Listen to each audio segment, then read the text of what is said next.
All right, so today, back on legs. Went okay today. We did deadlifts. We did 3 sets of 10 at deadlifts. Tried to not to go too heavy because I think that's one of my weaker lifts that I do. All of them are weak because I've just, really gotten into the whole gym working out thing in the last like year and a half or so. But so not fully comfortable with doing that one. And I was alone today.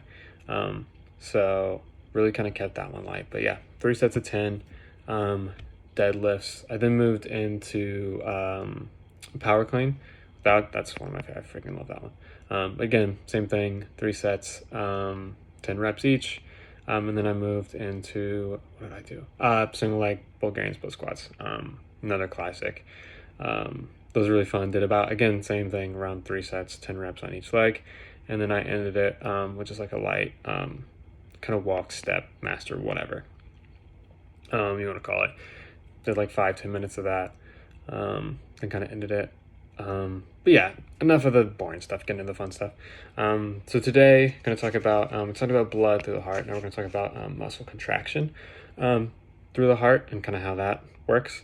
So we have this little thing that sits on top of the right atrium called the SA node, the sinoatrial node. Normally this like just depolarizes at around 100 beats per minute. But we have two nerves that sit on top of that little node. We have the accelerator nerve and the vagal nerve. Accelerator nerve is going to tell your heart that it needs to pump faster. So it's going to be a sympathetic response. It's going to bump it up to make sure it's pumping a lot harder than it's used to. Vagal nerve is going to be the exact opposite. It's going to slow things down. This is pretty much always on until you kind of start working. This is why most people's heart rate is not 100 beats per minute. It's like that 70, not 75, but around that 80, 90 beats per minute kind of resting heart rate. So how we go from there, how that kind of ties in with everything. So we start at the SA node. The SA node is going to depolarize through the atria at the top. So it's going to send that signal down. It's going to hit this little layer of dead cells kind of in the middle of the heart.